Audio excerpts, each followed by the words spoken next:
donde yo estaba en el Vinicio Calvente, donde tuvieron que ponerme 10 pintas de sangre. Uy, 10. 10 pintas de Pues sangre. fue grave de verdad. Pero terrible, era una hemorragia interna donde yo tenía ya 20 y pico de días con una hemorragia interna. Gloria sea de O sea, Dios. los propósitos de Dios, no lo mata el diablo. Ya yo tengo mi sierva que estaba esperando, ya yo voy a entrar en una temporada de bendición.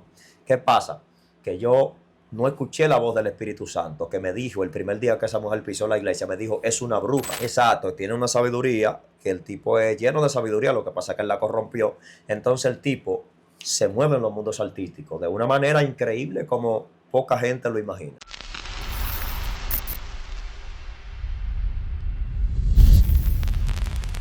Bendiciones, bendiciones, estamos ready ya. Recuerda que somos Talento al Carrizo y el día de hoy tenemos un contenido muy nutritivo y edificante.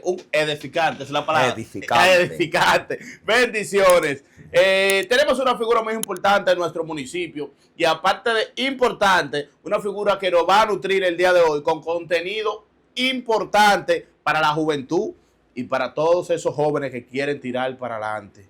Con nosotros, desde los Alcarrizos para el mundo, Rabino está en casa. Bendiciones. Es un privilegio estar por acá. Mi casa. Tu casa, sí mismo, esa es tu casa. ¿Cómo estás? ¿Cómo te sientes? Estamos bien, súper agradecidos por lo que Dios ha venido haciendo en nuestra vida. Sí. Estamos maravillados, apostando a que Dios seguirá haciendo grandes cosas, grandes proezas, Amén. Grandes hazañas y que seguiremos siendo canal o puente de bendición para esa juventud que nos ve, que nos sigue y que tiene hambre y sed de una palabra de Dios. Amén. Tú sabes que antes de todo me siento contento porque en el proceso de lo que nosotros hemos estado siempre bregando en las redes, siempre se nos ha tocado el tema de Rabino. ¿Quién es Rabino? Y yo dije, ¿quién es Rabino? No, porque tú sabes que tú eres un rapero duro. Y cuando se hablaba de Rabino, dice, pero que ¿quién es Rabino? Y cuando me ponían esos discos, yo dice, pero que el chamaquito la tiene. Háblame de ese proceso musical. Mira, yo nunca en mi vida pensé que yo iba a incursionar en el mundo del rap. Pero el Jodón, recuerdo que... ¿El Jodón fue que te llevó allá? Sí, el Jodón me motivó. Él fue el que activó la chispa para que yo incursionara en el mundo de la música. Sí. Y era que ellos hacían unos parties. Sí. Recuerdo que eran unos parties de alto nivel. Sí. Me acuerdo que Oti era DJ Oti lo apoyaba el maestro muchísimo. DJ Oti, bendiciones. Sí, el maestro DJ Oti. Era que siempre le daba el apoyo en la Dicolay. Siempre lo metía en los parties. Recuerdo yo que cuando al Lápiz Consciente lo trajeron aquí a los Alcarrizos por primera vez. Sí. Recuerdo que DJ Oti estaba en el medio del proceso. En el medio de ese proceso y siempre le daba la oportunidad al Jodón. Y yo me gustaba el ambiente y yo siempre estaba en los billares y siempre estaba en esos asuntos musicales. Sí. Y me llamó la atención yo ver a los muchachos cuando ya andaban con esa batola grafiteada. Sí, pues ese tiempo el flow era ese, un broche, un liso, lo grafiteaban de muchas cosas y movie. Exacto, y una Timberland que tenía el Jodón, que creo que era la del papá del Conchá, grafiteada, una Timberland. Sí, así le dijo un pana de nosotros en una tiradera, que la bota que él usaba era la del papá Conchá. Y esa bota grafiteada y esa bata, y siempre la mujer y eso me llamaba la atención. Sí. ¿Se entiende? Yo me acuerdo una vez que yo me acerqué a ellos, creo que les regalé una pequeña al Jodón. Sí. Después bajé para allá, para el área de ellos, donde ellos viven. En la Mercedes ahí. En la Mercedes. Y yo, como estaba ya, había sido atraído por la música, escribí un verso y yo lo estaba cantando delante del Jodón, pero no con la intención ni siquiera de ser participante de la agrupación, sino yo lo estaba cantando. Para que él viera que tú tenías el potencial. Exacto, y él me dijo, Coro, ese verso es nuevo del Lápiz Consciente. Y yo, del lápiz, no, eso fui yo que escribí ese tollo. Me dijo, Toyo, está bien, pues suena duro, cántamelo otra vez. Y yo tenía una vergüenza que yo duré media hora para yo cantar ese verso al Jodón. Después me dijo, vamos a presentarte el coro, cántale el verso. Y yo, mira muchacho, para yo cantar ese verso, eso fue un tema. Y después como pude, machaqué yo ese verso que todavía hasta me acuerdo de esa rima, pero no lo voy a cantar porque ya eso es pasado. Ya eso es pasado. Entonces, ¿en qué momento, ya de que tú digamos que Rodón fue tu inspiración en la música rap. Sí, Que sí. ya tú te metes ya al mundo viendo a los muchachos rompiendo. Pero entonces, ¿quién fue tu inspiración que ya tú decides pasar de ese mundo de la música secular a entrar al mundo de la música cristiana? Hay un proceso ahí hay una trayectoria porque después de yo ser motivado a cantar rap, de hecho el Jodón me motivó porque él me dijo, Corvo, aquí es que están los cuartos. ya perdí los bombillitos, Después digo yo, estás hablando de Digo, plata. yo, es verdad, y para mí que esa gente se estaba buscando un saco de cuartos para esos paris. No, la falacia. Y yo digo, no, si ahí que estaban, yo me empecé a escribir. Sí. Y empecé, muchachos, y bajé para el estudio de ellos donde ellos grababan, que era García Promotion ahora. García, bendiciones para García. Que él era el que producía. Sí, él era el productor. García siempre en la vuelta. Cuando ese tiempo, y yo llego, muchacho, el novato, y me pusieron a grabar en un limba con el que menos le metía del coro. Y ese limba ni siquiera nunca salió. Y luego, ¿cómo te digo? El menosprecio siempre está.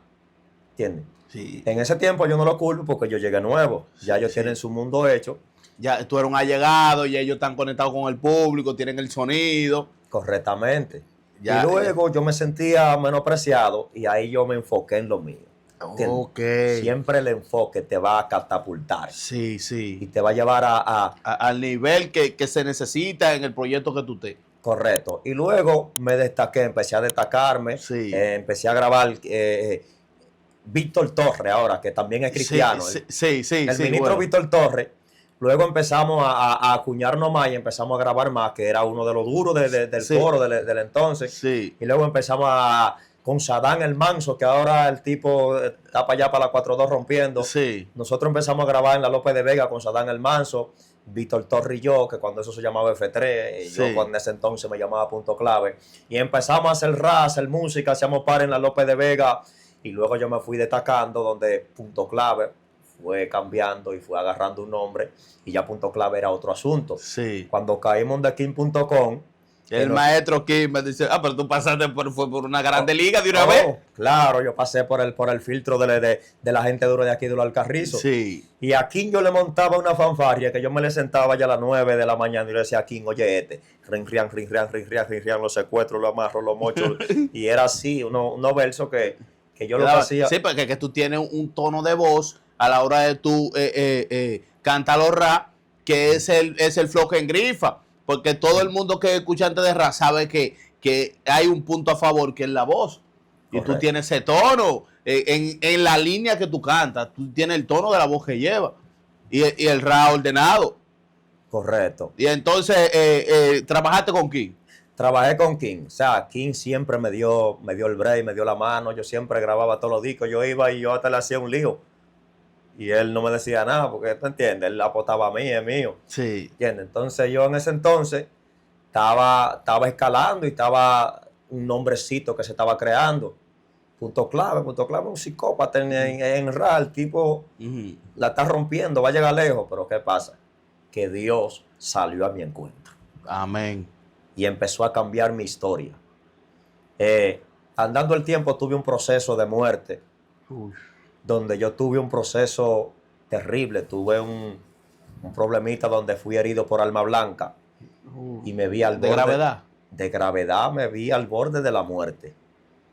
Donde yo estaba en el Vinicio Calvente, donde tuvieron que ponerme 10 pintas de sangre. Uy, 10.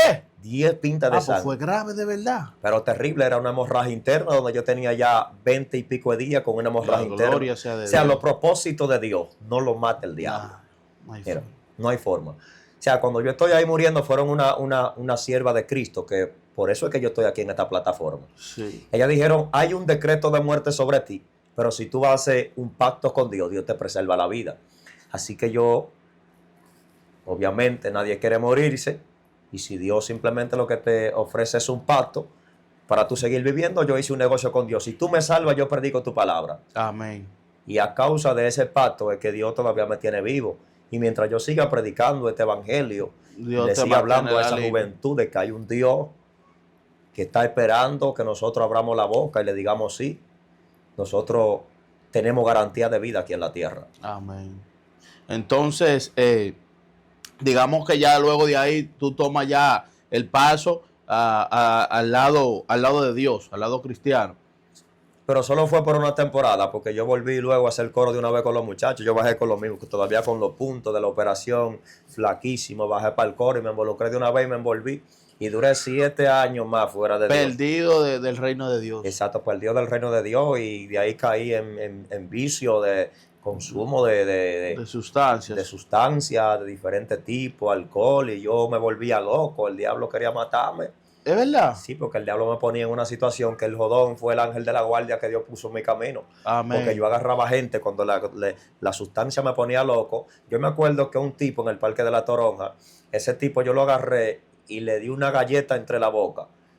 Y el tipo con una tabla agarró y la sobó y se mordía los labios y decía, lo voy a explotar porque él me dio. Y el jodón se le puso enfrente y le dijo, no chancea, lo que es que él está loco, él se pone loco cuando él bebe, él no puede beber, muchacho. Y el jodón intercedió por mí. Y el tipo le bajó. El tipo le bajó y me chancearon. De hecho, fue en ese mismo party que después seguí impertinente porque la nota me daba para eso. Ok, ahí, te daba para problemas, para buscar problemas. Exactamente. Dios santo. Entonces se puede decir que el jodón ha sido una parte importante en tu vida también. Sí, siempre, o sea, fue parte inicial de que tú tomaras el proyecto musical, también fue parte inicial de siempre cuidarte cuando tú estabas en situaciones ya alarmantes. Entonces, ¿en qué momento tú decides superar esa parte? Mira, ya yo supero esa parte cuando una noche del 2016 yo estaba ahí mismo en la Mercedes. Sí. A las 3 de la mañana. Estaba con unos panas, estábamos bebiendo ahí y yo empiezo a mirarme las cicatrices de los machetazos. Y yo digo, pero yo tengo... pues te llegaron hasta a dar machetazos. Sí, yo tengo cicatrices y puñaladas, pero que tú sabes que ese es el resultado de lo que tú siembras. De lo que tú siembras. ¿Entiendes? Porque yo andaba ruling, yo también daba, pero que tú sabes pero no, que dice el dicho, el que a hierro mata, a hierro muere. Exacto. De hecho, yo digo que fue Dios que me mandó a dar un machetazo.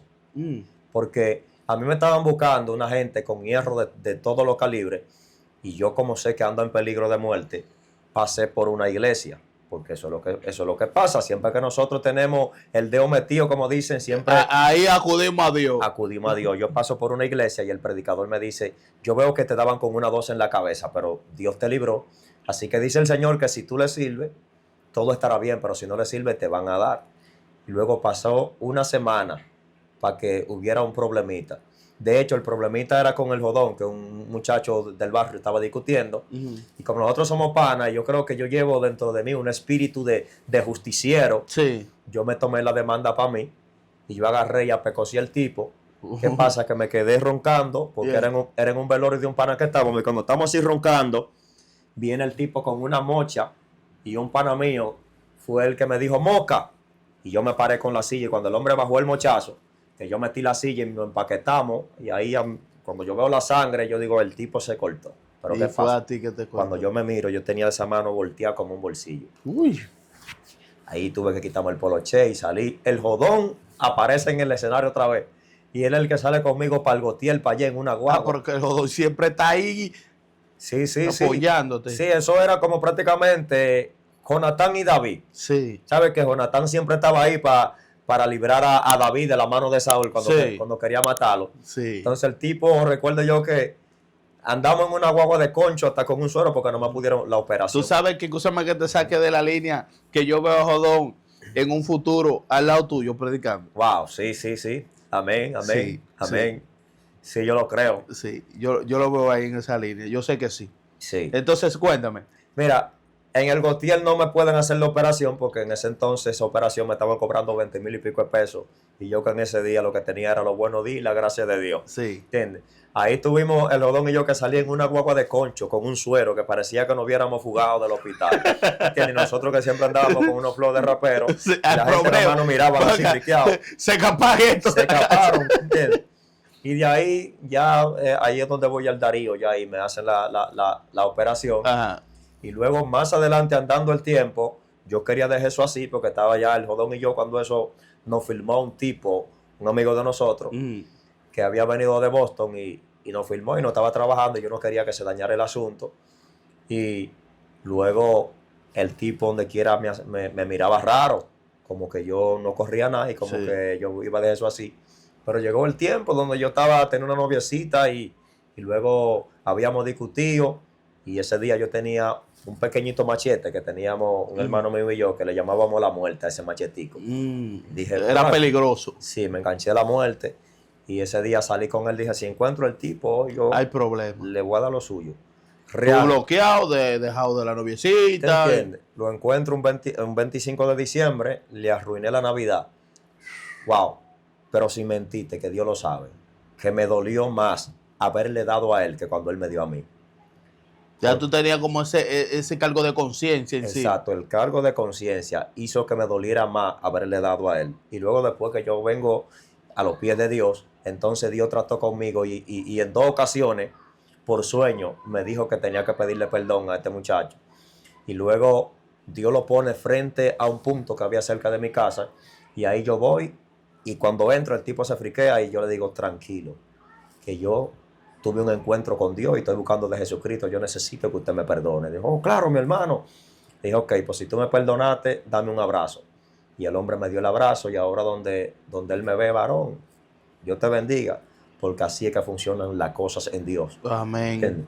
Entonces tú decidiste ya ir tomar nuevamente tu camino en Dios y ha perdurado Sí, desde ese tiempo hacia aquí. he tenido altas Y va. y bajas.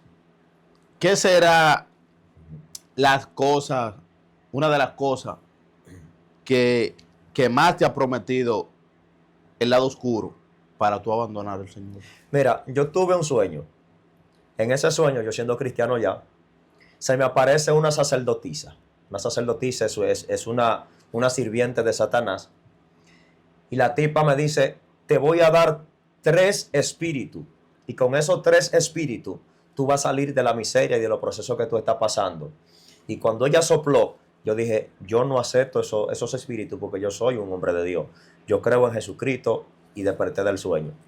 Ahora, cuando yo desperté, el Espíritu Santo de Dios empezó a tratar conmigo y me dijo, ha leído en Apocalipsis, cuando Juan el profeta, el escritor de Apocalipsis, tuvo las revelaciones y las visiones, dijo, vi que de la boca del dragón, de la boca de la bestia y de la boca del falso profeta, salieron 3 espíritus a manera de rana para ir y confundir a los reyes de la tierra, para reunirlos para la batalla del Armagedón. O sea, que Dios me quiso dar a entender que ya la venida de Cristo está cerca, porque la batalla del Armagedón es una de las últimas guerras que se va a pelear en la tierra y el diablo me quiere utilizar para que yo sea un adivino, además de que Dios me entregó dones de palabras de sabiduría, conocimiento y eso. Él quiere utilizar eso y me ha perseguido y me ha hecho oferta. Como yo no acepté esa oferta, entonces me mandó la misma sacerdotisa del sueño, me la mandó en el mundo físico.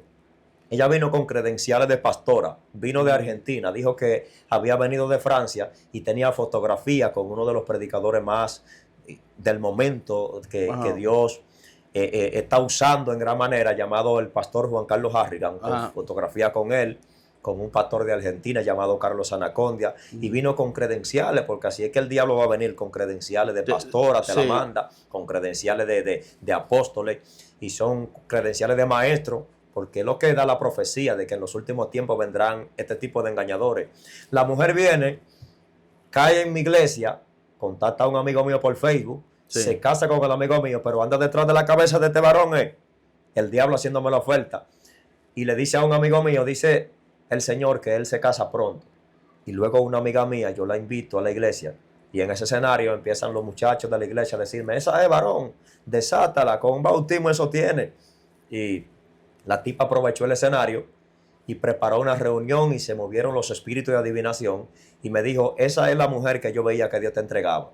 Y luego esa misma noche, ella está preparando ya un esquema para involucrarte. Para involucrarme. Y luego involucra a la muchacha también porque le adivina un par de cosas que eran reales de la vida de ella. Y caemos y hay una gloria. Y digo, yo me saboreo porque yo digo, yo estaba esperando esto. Y me prepara una agenda en Francia. Saco el pasaporte, ya yo estoy contento. Yo digo, me voy del país. Ya yo tengo mi sierva que estaba esperando. Ya yo voy a entrar en una temporada de bendición. ¿Qué pasa? Que yo no escuché la voz del Espíritu Santo que me dijo el primer día que esa mujer pisó la iglesia, me dijo, es una bruja del cartel de Guatemala, y yo no lo creí. Y no lo quise aceptar porque yo tenía necesidades fisiológicas donde yo necesitaba una mujer y necesitaba que mi economía se acelerara. Yo no quise escuchar la voz de Dios. Y todavía está en la fecha.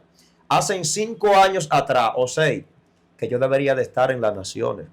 Yo debería estar pastoreando, debería de miles y miles de almas deberían de haber sido salvas por medio de este ministerio. Pero por causa de una desobediencia, Dios me permitió tocar fondo. Y después de caer con la muchacha, tener una hija, Dios permite una separación donde yo tenga que verme solo, donde ya no hay nadie, donde ya no tengo un testimonio como cristiano, donde ya los amigos míos, ya nadie cree en mí como hombre de Dios. La gente que me invitaban a predicar ya no me invitan. La gente del barrio que creían en mí, que le decían a mi madre, ¿qué Dios hizo con el hijo tuyo que ahora es diferente? Yo tuve que verme al punto del Dios santo. donde el diablo me ministraba y me decía, ya tú no tienes ministerio, no vas a predicar jamás. Sí, él se adueñó prácticamente de tu espacio, de tu tiempo, de tu vida y de tus amistades. De todo. Yo tuve que verme en la soledad, donde el Espíritu Santo en una ocasión, yo siempre le pedía que fuera mi amigo, y cuando yo estaba drogado en mi habitación, en una ocasión yo empecé a llorar y yo le decía, wow, Señor, yo lamento que tú nunca me dijiste que era mi amigo. Y en ese momento de soledad y de incertidumbre, donde yo estaba a punto de suicidarme, el Espíritu Santo me habló y me dijo, yo soy tu amigo. En los momentos más difíciles, cuando no hay nadie en medio del desierto, Dios se te va a revelar y te vas a decir, yo soy tu amigo. No hay falla. El único que no falla. El único que no falla. Yo le dije a ustedes que hoy esta entrevista será histórica. Amén. Porque habemos muchos jóvenes. Yo no soy, digamos, cristiano. Soy muy creyente. Culturalmente. Culturalmente. Y temeroso de Dios. Porque no es que no peco, pero cuando peco tengo miedo y papá Dios, tú me estás mirando, lo estoy haciendo. Excúsame, yo lo voy a cambiar. ¿Te entiendes? Y entiendo que hay muchos jóvenes que necesitan conocer de la palabra. Así es. Y sobre todo escuchar testimonio vivo. Porque tú eres un testimonio vivo de un proceso que tú has pasado y estás lográndolo, gracias a papá Dios, por el camino correcto. Que a veces nosotros creemos que, a veces estamos lo que sea, estamos en cualquier proyecto y creemos que eso es lo que nos conviene. Pero Dios tiene el propósito y tiene el movimiento exacto para nosotros, la ficha exacta que hay que mover. Y yo creo que cada quien tiene la oportunidad de tomar su decisión, pero siempre y cuando piense con claridad y se lo deje en camino de Dios, que es lo más importante. Santo. Entonces, ya que tú vives ese proceso, que te ve tocando fondo, que Dios te toca, que Dios te dice yo soy su amigo, ¿qué pasa con tu vida? Luego, yo sigo consumiendo, pero sigo orando. Sigue batallando. Sigo batallando porque Pablo dijo en una ocasión, porque no hago el bien que quiero, sino el mal que no quiero, eso es exactamente lo que hago. Y dice que con la mente sirve a la ley de Cristo, pero que en su cuerpo hay una ley que se revela en su miembro. Sí. ¿Entiendes? Entonces yo entendía ese texto y yo entendía que yo estaba esclavo en una área, pero nunca dejé de orar. Amén. Yo aún descarriado, aún consumiendo, aún yo estaba, amanecí en el punto a las 3 de la mañana, yo estaba predicándole a los muchachos del punto. O sea, que tú todavía perdido en el mundo, tú predicabas. Nunca dejé de predicar. De hecho, la gente que me sigue en las redes nunca se enteraron de que yo me había descarriado. Sí, porque era algo como incomprendible. Exacto. Yo llegué a predicar en escenario, evento, bajo los efectos narcóticos. Porque estaba en una batalla, estaba en una y nadie notaba. Nadie lo notaba porque hay dones. O sea, no porque Dios use un hombre o una mujer, que tú veas la manifestación, no significa que esa persona esté correctamente en los caminos de Dios o que vaya rumbo a la salvación, sino que ya uno aprende a operar en los dones y uno se pierde fácilmente, porque estuve a punto de perderme, donde yo tuve que decirle a Dios, yo te entrego dones, conocimiento, yo lo que necesito es volver a tener contacto con tu Santo Espíritu y de que tú me permitas entrar en la salvación, porque yo estoy seguro que si yo sigo en esta ruta me voy a perder. Sí, ya tú tomaste tu decisión propia para poder salir de ese mundo. Wow, quiero testificar esto, espero que no que no afectara a nadie, pero fue lo que Dios me reveló. Yo estaba drogado en una ocasión y el Espíritu de Dios, escucha a quién es que estoy mencionando, el Espíritu El de Dios. Espíritu de Dios. ¿Quién fue que me lo dijo? El Espíritu de Dios que ve en lo secreto. Y Rochi sabe que es así, porque quien me lo reveló fue Dios.